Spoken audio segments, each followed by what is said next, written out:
I used to play basketball back in high school. I was never really too good or anything. I just played so I could say I played a sport and to put something on my college resume.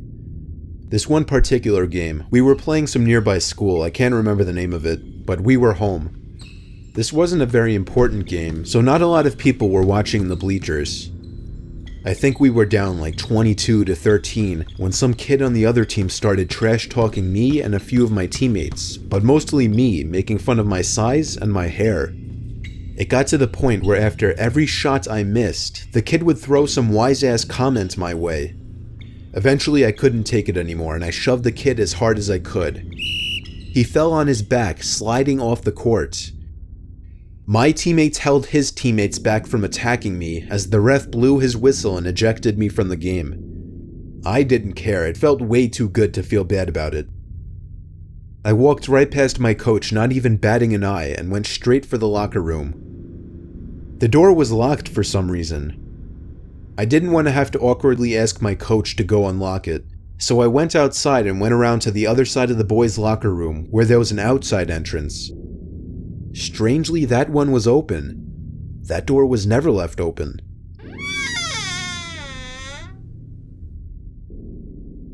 As I stepped into the locker room, I realized it was as cold in there as it was outside.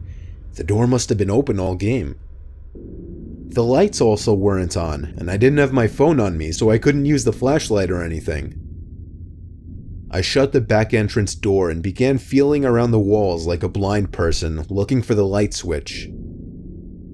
Over the sound of my skin rubbing against the brick wall, I heard a locker click. The sound of one of the lockers closing.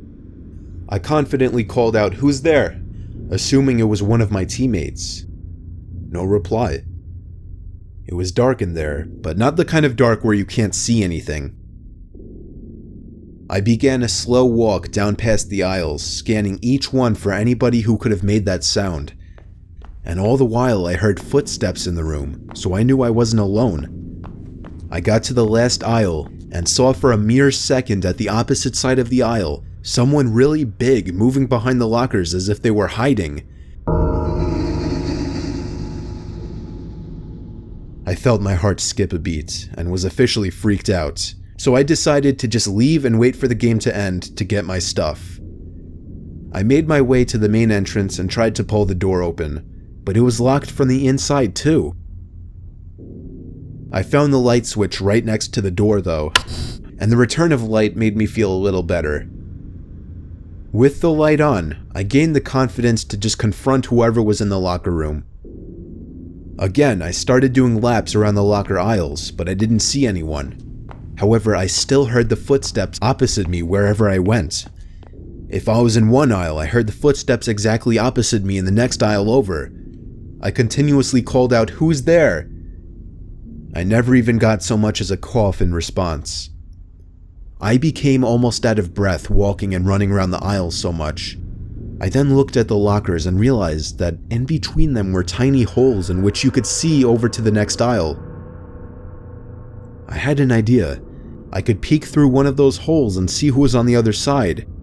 And so I quietly got on my knees and put my eye up to one of the holes. At first, all I thought I saw on the other side was darkness, as if something were blocking it.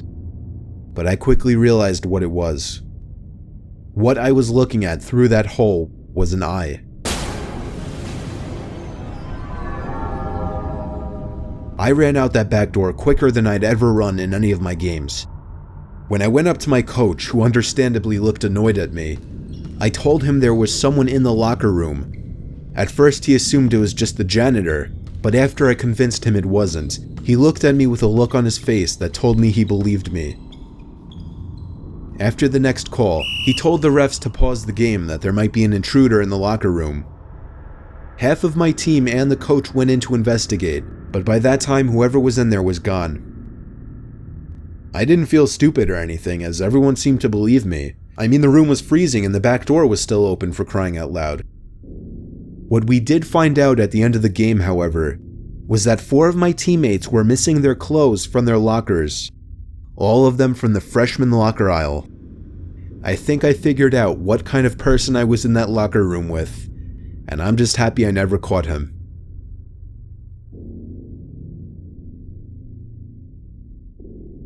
My brother's a hockey player, but he's only 13 years old, so I have to drive him to his games and practices a lot. His team always plays in an outdoor rink, so it usually gets really cold out. A couple weeks ago, I took my brother to his game, and since I usually get bored when I stay at his games, I took my girlfriend Michelle to watch with me.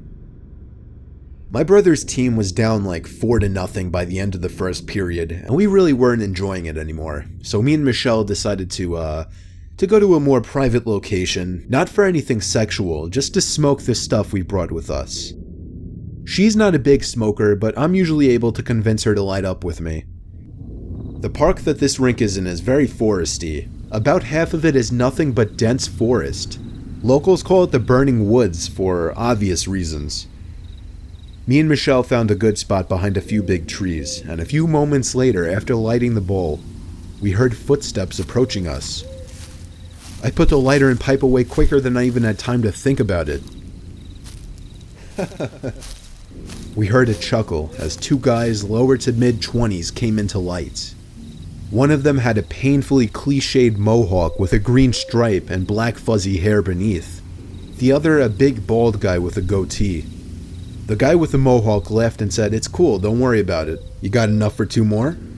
My first instinct was to say, "Piss off, I'm spending time with my girlfriend." But for some reason, the words that came out were, "Yeah, I think so."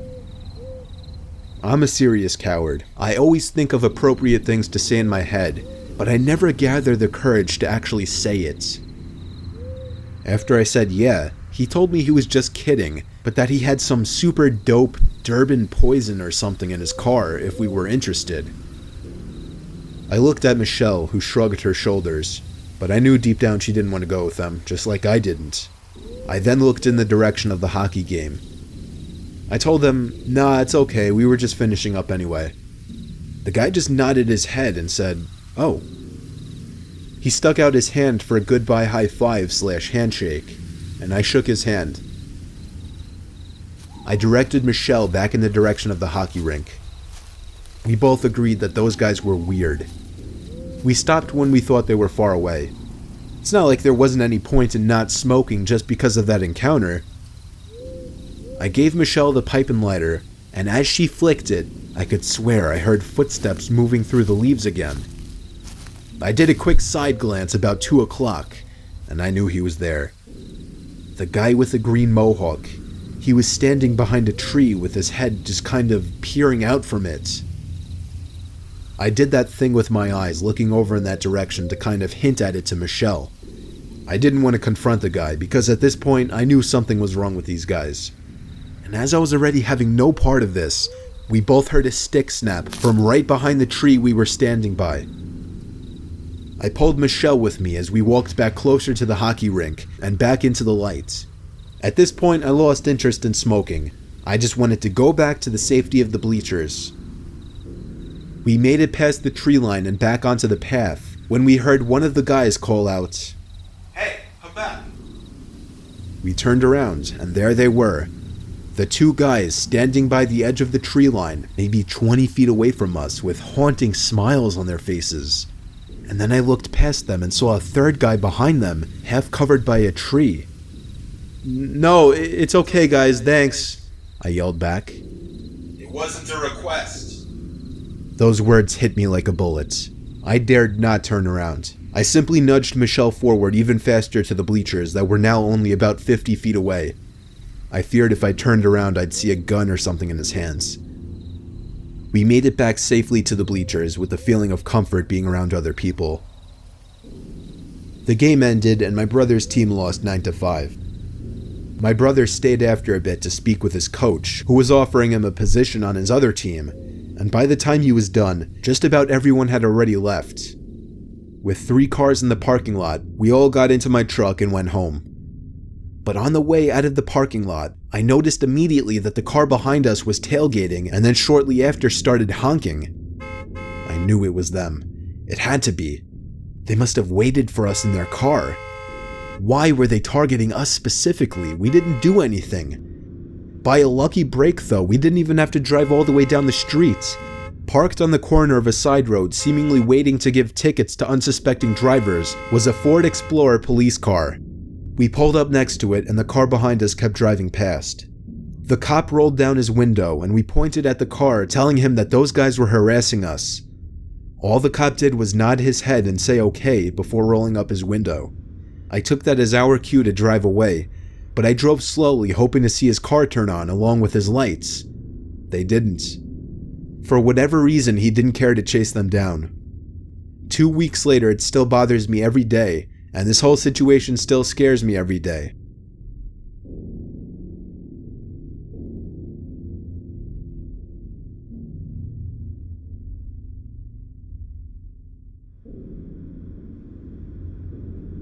All my life, I'll never forget this experience.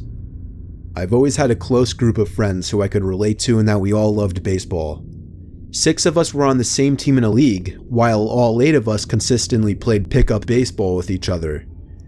We lived in the country, and there was this really low-key, convenient little clearing in the woods which had a baseball field and a basketball court.